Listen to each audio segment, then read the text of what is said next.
اس کام میں آگے بڑھنے کا تعلق کسی شورا سے، کسی امیر سے، کسی پرانے سے، یا کسی باحیثیت آدمی سے، یا کسی باحیثیت آدمی کے سہارے سے اس کام میں آگے بڑھنے کا کوئی راستہ نہیں ہے۔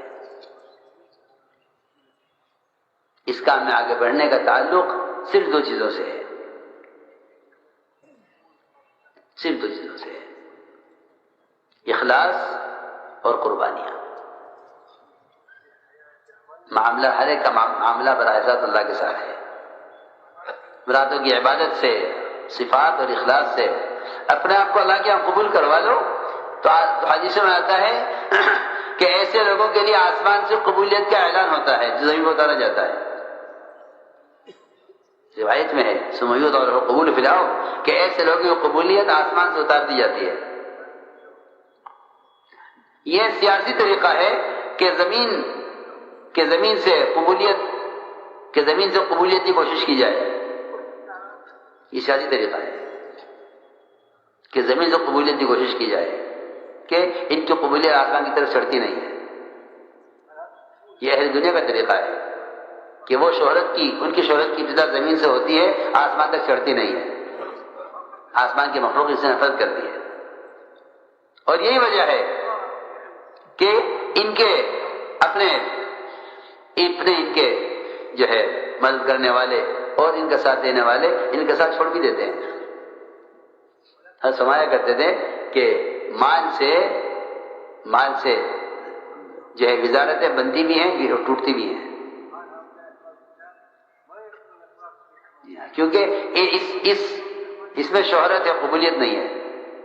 قبولیت کا تعلق اللہ کی ذات سے ہے اور قبولیت کا تعلق صفات قبولیت سے ہے۔ اس لیے اگر کوئی بھی شخص کسی بھی درجے میں کسی مخلوق سے اس بات کی امید رکھے کہ یہ مجھے آگے چلنے کے لیے سہارا دے دے تو اس کے مردہ ہونے کے لیے اتنا کافی ہے، اس کے مردہ ہونے کے لیے اتنا کافی ہے۔ کیونکہ یہ روایت ہے کہ مردہ ہی کہتا ہے مجھے آگے بڑھاؤ، مجھے آگے بڑھاؤ، خود کیوں نہیں آگے بڑھتے؟ روایت میں وہ جنازہ کہتا ہے قدیمونی مجھے آگے بڑھاؤ، مجھے آگے بڑھاؤ، کیوں خود کیوں نہیں بڑھتا؟ کہ مردہ ہے اور مردے سارے کندھے میں جاتے ہیں کہ ان کو سپورٹ کیا جاوے، ان کو سہارا دیا جاوے۔ جی ہاں، کہ مجھے سہارا دو، کہ کیوں سہارا دیں آپ کو؟ کہ سہارے کا محتاج ہونا مردے کی کیا علامت ہے؟ جی ہاں، اپنے اللہ کے تعلق کو بڑھانا، اپنی قربانی سے آگے بڑھنا، یہ زندہ آدمی ہے، اپنی کوشش سے آگے بڑھے۔ یہ کیا کوئی کسی کو سہارا دے دے؟ اس کی ضرورت ہی نہیں ہے، کیونکہ جو اللہ کے یہاں مقبول ہے اسے کسی کی تائید کی ضرورت نہیں ہے، جو اللہ کے یہاں سے مردود ہے اسے کسی کی تائید سے کیا فائدہ ہے؟ سیدھی بات ہے، جب کوئی کسی کی تائید کر دے تو اس سے مقبول نہیں ہو جائے گا وہ۔ اس لیے فرمایا کہ آگے بڑھو اپنی کوشش سے، ہر ایک کے لیے میدان محنت ہے۔ دو آدمی حضرت عمر رضی اللہ عنہ کے پاس آئے، دائیں بائیں بیٹھے ہوئے تھے، اکیلے، حضرت عمر تنہا۔ یہ دونوں کہنے لگے کہ ہمیں وہ موقع مل گیا، وہ جگہ مل گئی ہے کہ ہمیں یہاں سے کوئی ہٹا نہیں سکتا، ہم سب سے آگے آ گئے۔ حضرت عمر کے دائیں بائیں، حضرت عمر کے قرب ملنا کوئی آسان بات نہیں تھی، دونوں بیٹھے ہوئے تھے۔ دونوں نے سوچ لیا تھا کہ اب ہم یہاں آ گئے ہیں، اب یہاں سے کوئی ہمیں ہٹا نہیں سکتا۔ ذمہ داروں کے ساتھ ہوتا ہے کہ آدمی ذمہ داروں کے قریب آ جاتا ہے، مال سے، خدمت سے ہو جاتا ہے۔ پھر جب یہ دونوں بیٹھے ہوئے تھے تو میدان سے محنت کر کے خروج سے واپس آئی جماعتیں انصار و مہاجرین کی۔ جب یہ انصار و مہاجرین آئے تو حضرت عمر فرمایا بھائی ہاں تم آگے آؤ، آگے آؤ، کیا ہوا، کیا کر کے آئے؟ ان سے کہا بھائی تم ذرا پیچھے ہٹ جاؤ، سہیل تم بھی پیچھے ہٹ جاؤ، اور حارث تم بھی ذرا پیچھے ہٹو، ان کو آگے لاؤ۔ صحیح بات ہے، جو کام کر کے آئیں گے امیر اور ذمہ دار انہیں قریب کرے گا. شکایت ہوتی ہے لوگوں کو کہ فلاں فلاں کو قریب کیا ہوا ہے، فلاں کو دور کیا ہوا ہے. یہ تو ہو ہی نہیں سکتا، کیونکہ اس کام میں آگے بڑھنے پیچھے ہٹنے کا تعلق ہر شخص کا براہ راست اللہ کی ذات کے ساتھ ہے، مخلوق سے نہیں ہے. سیدھی بات ہے. تو یہ پیچھے ہٹایا ان کو بھی. عزیز رب پیچھے ہٹ گئے تو جو بھی جماعت آتی کام کر کے حضرت عمر کے پاس، وہ دیکھتے کہ یہ کون بیٹھا ہوا ہے. نہ گشت میں تھے، نہ خروج میں تھے، نہ تعلیم میں تھے، نہ 4 مہینے میں تھے، یہ نہ میدان میں تھے، نہ تشکیل میں تھے، نہ وصولیابی میں تھے. یہ کون ہے؟ تو جو بھی آگے ان سے کہ بھائی فیضان آپ ذرا پیچھے ہٹ گئے، ہمیں حضرت عمر سے بات کرنی ہے. صحیح بات ہے، وہ کام کر کے آئے، ان کے پاس کام ہے، احوال ہیں ملکوں کے، حالات ہیں، تقاضے ہیں، اگلی جماعتوں کا بنانا ہے، امور ہیں جو کام کرے. جو میدان میں رہے وہ مامور ہو گئے، جو بازار جائے وہ اس کے پاس ہو گئے، تجارت کے تقاضے ہیں. اصولی بات ہے، جو کام کے میدان میں نہ اترے اس کے پاس کیا تقاضا.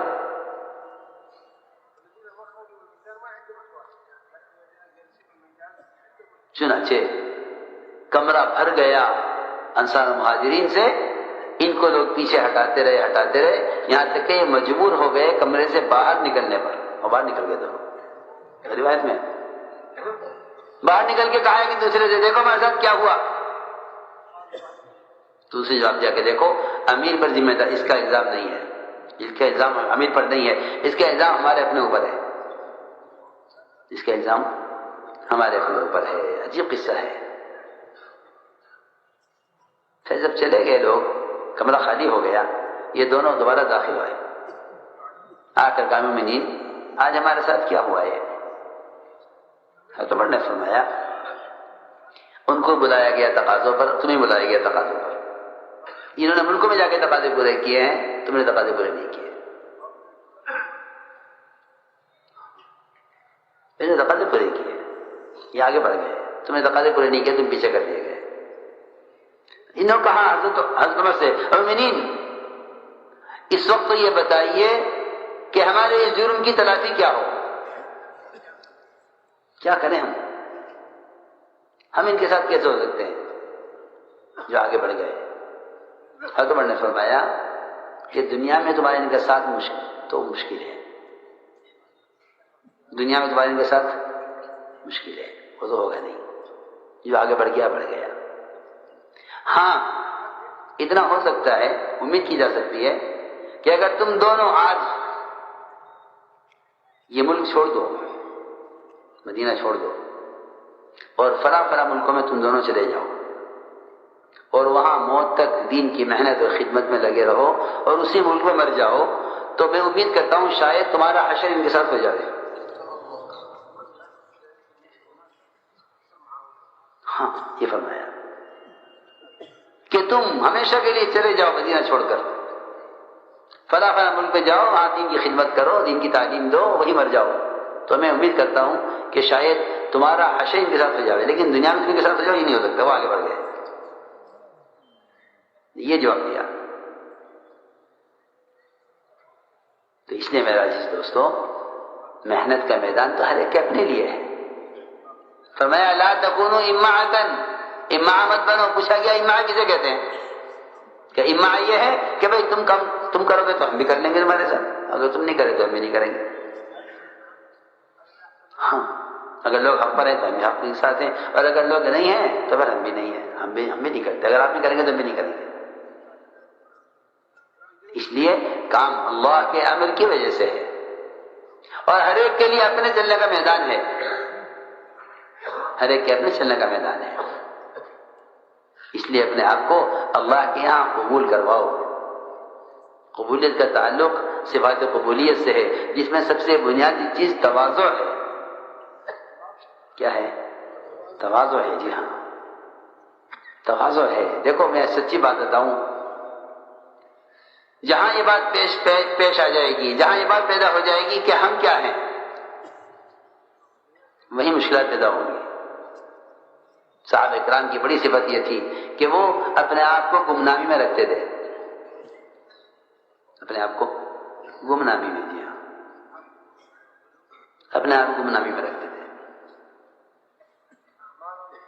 جی ہاں، اپنے آپ کو گمنامی میں ہمیشہ، اور کرامتوں سے اور شہرت کی چیزیں بچتے تھے. تمیم داری جب عمر نے کہا کہ تمیم یہ آگ نکلی ہے پہاڑ سے، پہاڑ میں داخل کر کے آؤ، تو تمیم داری نے یہ کہا منین یہ ایک چنگاری ہے، حالانکہ پورے مدینے کو گھیر لیا تھا آگ نے. یہ ایک چنگاری ہے، چھوٹی سی چنگاری جو ہوتی ہے، آپ جانتے ہیں چنگاری اگر اڑتی بھی آتی ہے کسی کے کپڑے کی طرف تو اڑتے اڑتے بجھ جاتی ہے، اسے چنگاری کہتے ہیں. انگارہ نہیں، چنگاری، چنگاری ہے. اس چنگاری کو پہاڑ میں داخل کرنا ہے کون سی بڑی بات ہے. مگر میں کوئی ایسا کام نہیں کرنا چاہتا کہ کل کو لوگ یہ کہیں کہ تمیم نے یہ کیا، لوگ کل کو میرا نام لیں لوگ دنیا میں کہ تمیم نے یہ کیا، اس لیے میں نہیں کرنا چاہتا. کسی اور سے کرا لیجیے یہ کام. میں کرامت سے بچنا چاہتا ہوں، شہرت سے ڈرنے کے لیے. میں نہیں، میں تمہیں قسم دے کر کہتا ہوں تمہیں یہ کام کرنا ہے، جاؤ. تو حضرت عمر کا حکم تھا. تو میں عرض کر رہا تھا کہ صحابہ بچتے تھے شہرت کے مقام سے، شہرت کے مقام سے بچتے تھے صحابہ ہمیشہ، کہ بڑی شہرت کی جگہ سے اپنے آپ کو بچاتے تھے. جی ہاں، کہ مخلصین وہ ہوتے ہیں جو حضرت فرماتے تھے تم اتنے عمومی انداز سے کام کرو کہ تمہاری قبروں کی خبر نہ ہو لوگوں کو کہ کون سے ملک میں کہاں دفن ہو.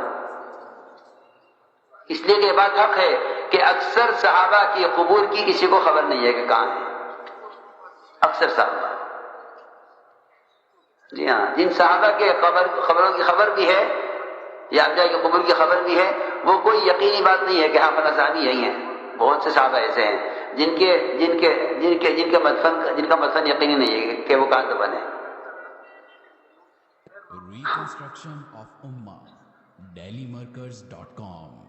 کہ نہ ان کے کتبے ہیں، نہ ان کی خبر ہے، نہ ان کی خبر کی کسی کو خبر ہے. جی ہاں، کام کرتے رہے مرتے رہے، کام کرتے رہے چلتے رہے مرتے رہے. جی ہاں، شہرت سے بچتے تھے. سلمان فارسی رضی اللہ تعالیٰ عنہ وہ صحابی ہیں کہ جب حضور اکرم صلی اللہ علیہ وسلم سے یہ بات کرتے تھے تو کوئی تیسرا شریک نہیں ہوتا تھا.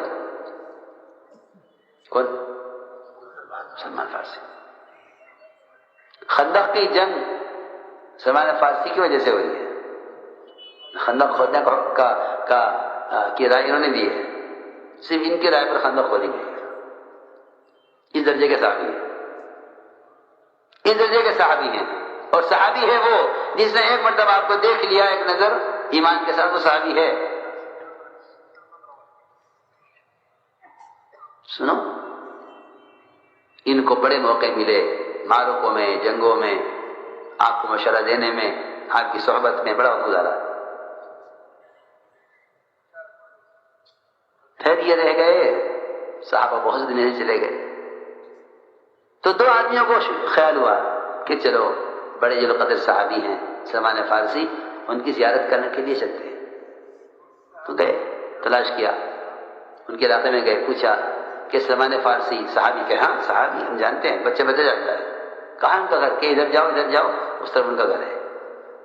دونوں گئے، تلاش کیا، پہنچے. وہ گھر پہنچ گیا، وہی گھر تھا. ملاقات ہوئی. انہوں نے ملاقات کے وقت پوچھا کہ آپ سلمان فارسی ہیں؟ کہ جی سلمان فارسی. یعنی کہ آپ کو مبارک ہو، آپ نے بڑی صحبت اٹھائی، آپ صحابی ہیں؟ تو کہا کہ میں صحابی تو نہیں ہوں، ہاں سلمان فارسی ہوں. صحابی نہیں ہوں. آپ صحابی نہیں ہیں؟ کہ نہیں نہیں میں صحابی نہیں ہوں. آپ سلمان فارسی ہیں؟ کہ جی میں سلمان فارسی ہوں. صحابی ہیں کہ صحابی نہیں ہوں. یہ کیسے؟ تو وہ کہنے لگے کہ دوسرے سے کو یہ کوئی اور سلمان ہے، وہ نہیں ہے، ورنہ تو کہتے میں صحابی ہوں. ہاں،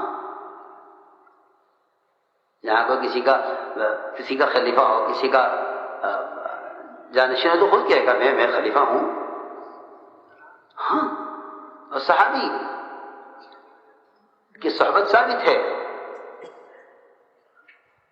اور ساری امت اگر افضل التابعین بن جاوے تو ایک ادنا صحابی کے قریب تک نہیں پہنچ سکتی. وہ صحابی کا مقام ہے. اور یہ کہہ رہے کہ میں تو صحابی نہیں ہوں. تو کہنے لگے ہم غلط آ گئے, یہ کوئی اور آدمی ہے. اٹھنے لگے وہاں سے. پوچھا سلمان فارسی نے کہ تم اسی سلمان فارسی کی بات کر رہے ہو جس نے حضور اکرم صلی اللہ علیہ وسلم کا زمانہ پایا ہے؟ کہ ہاں ہم تو ان سے ملاقات کے لیے آئے تھے, آپ تو وہ نہیں ہیں. تو فرمانے لگے کہ میں ہوں تو وہی, آپ کے زمانے نے پایا ہے, آپ کے ساتھ مشوروں میں, آپ کے ساتھ معرکوں میں شریک رہا ہوں.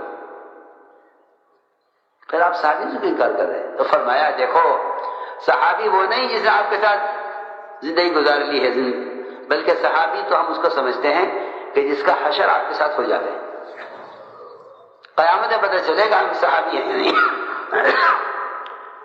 یہ جواب دیا. یہ فیصلہ قیامت میں ہوگا. اگر ہمارا حشر آپ کے ساتھ ہو گیا پھر تو ہم صحابی ہیں, اور اگر ہمارا حشر آپ کے ساتھ نہ ہوا تو ہم دنیا میں کیسے کہہ سکتے ہیں کہ ہم آپ کے صحابی ہیں؟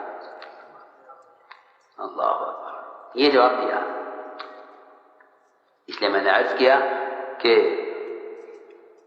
اپنے آپ کو تواضع کے ساتھ اور اپنے آپ کو پابند بنا کر اور اپنے آپ کو قربانیوں کے ساتھ اپنی ذمہ داری سمجھ کر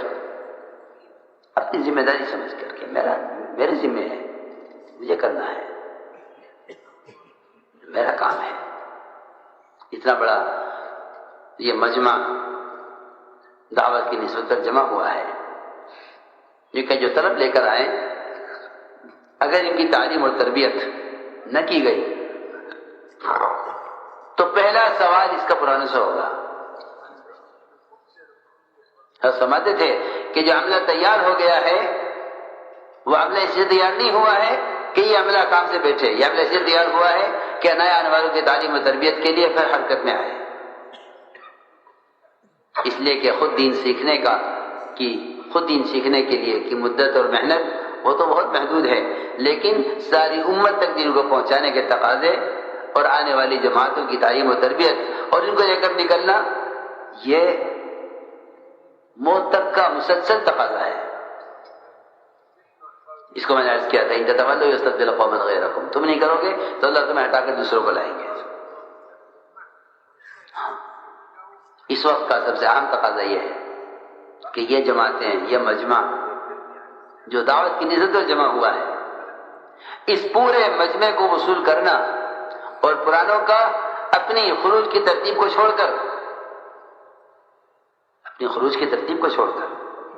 میرے سلے لگ چکا ہے, میرے 4 مہینے تو ابھی لگے ہیں, اس سب کو ہٹا کر, اس سب سے ہٹ کر, یہ سب کو چھوڑ کر اس وقت آنے والوں کی جماعتوں کو لے کر نکلنا یہ پرانوں کی سب سے اہم ذمہ داری ہے.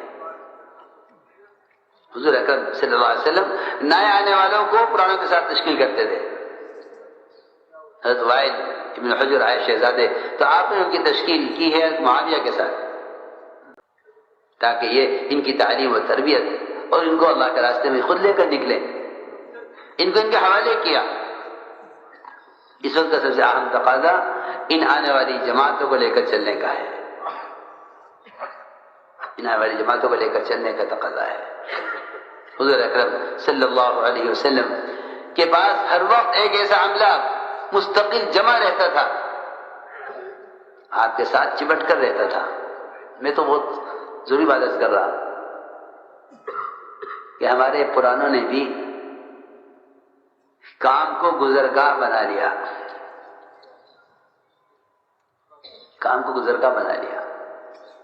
کہ یہ آئیں اور کام سے گزر جائیں. حالانکہ حضور اکرم صلی اللہ علیہ وسلم نئے سے نئے آنے والے کو بتا دیا کرتے تھے کہ اعلیٰ درجہ کیا ہے تمہاری قربانی کا. نئے آدمی کو, واسع بن اسقا ابھی اسلام میں داخل ہو رہے, کفر سے اسلام میں داخل ہو رہے, غیر مسلم اسلام میں داخل ہونے کے لیے آیا. آپ نے اس وقت اسلام میں داخل ہونے کے ساتھ ساتھ یہ پوچھا کہ واصلہ یہ بتلاؤ کہ ہجرت کون سی کرو گے,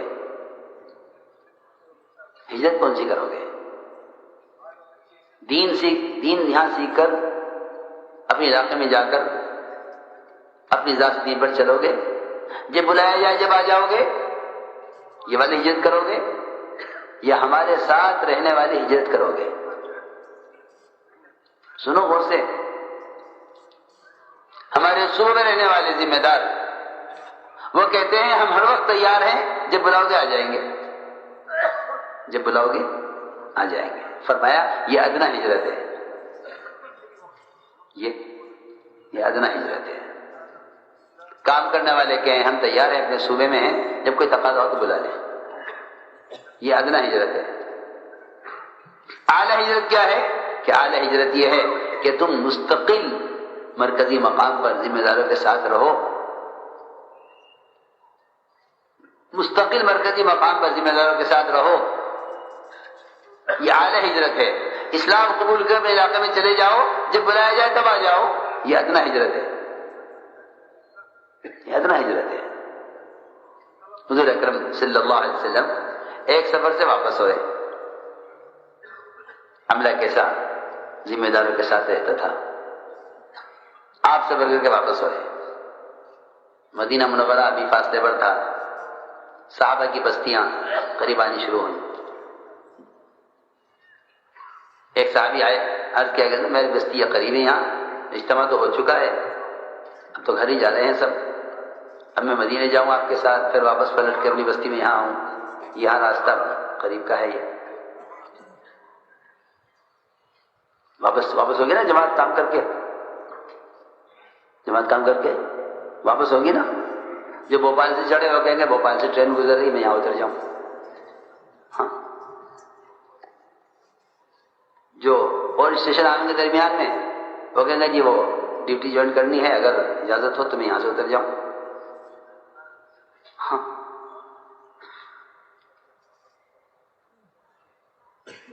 وہ صاحب آئے، اجازت لی کہ ہماری بستی قریب ہے یہاں سے، اب ہم یہاں سے آپ کے ساتھ مدینے جاویں، پھر مدینے سے پلٹ کے پھر واپس یہاں آئیں، یہ سفر زائد ہوگا، اس لیے کہ اجازت ہے تو ہم یہی سب یونیورسٹی میں چلے جاویں، کام تو پورا ہو گیا، اجتماع ہو چکا۔ ایک آیا اجازت لے کے چلا گیا، دوسرا آیا اجازت لے کے چلا گیا، تیسرا آیا اجازت لے کے چلا گیا۔ جب آپ نے یہ دیکھا کہ یہ مجھ سے اجازت لے رہے ہیں اپنی بستیوں میں یہاں سے قریب جانے کی، اور مدینے ساتھ نہیں جا رہے واپس،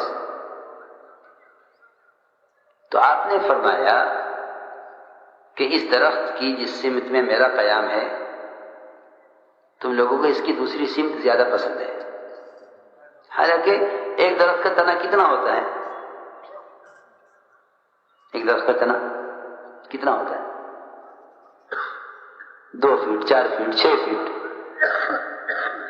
اس سے بڑا اور اس سے زیادہ چوڑا ایک درخت کا تنا کتنا ہوگا؟ درخت کا تنا ہوتا ہے نا زمین سے، کتنا ہوگا اس کی چوڑائی؟ 4 فیٹ، 6 فیٹ، 6 فیٹ کی دوری صرف کہ درخت کی جس سمت میں میں ٹھہرا ہوا ہوں تم لوگوں کو اسی درخت کی دوسری سمت پسند ہے، یہ آپ نے فرمایا، بس اور کچھ نہیں کہا۔ تو پورے قافلے میں کوئی اس بات کو سمجھ نہیں سکا کہ اس کا کیا مطلب ہے کہ درخت سے میرا قیام ہے تمہیں اس مخالف سمت پسند ہے، کوئی نہیں سمجھا۔ لیکن بات یہ ہے کہ قربانی کی باتوں کو قربانی دینے والے سمجھتے ہیں۔ حضرت بکر سمجھ گئے کہ آپ یہ فرمانا چاہتے ہیں کہ تم لوگ ساتھ رہنا نہیں چاہتے، حالانکہ جو درخت اس سمت میں ہے وہ کتنا قریب ہے، اتنی دوری بھی عملے سے آپ کو پسند نہیں کہ عملے اتنا بھی دور رہے، یہ انتہائی قریب قربت کو سمجھانے کے لیے فرمایا۔ تو ابو بکر سمجھ گئے اس کو۔ حضرت بکر نے اعلان کر دیا قافلے میں صحابہ کے کہ آپ کے یہ بات فرمانے کے بعد اگر کوئی یہاں سے واپس جانے کی اجازت طلب کرتا ہے تو اس سے بڑا بے عقل اور احمق کوئی نہیں ہے۔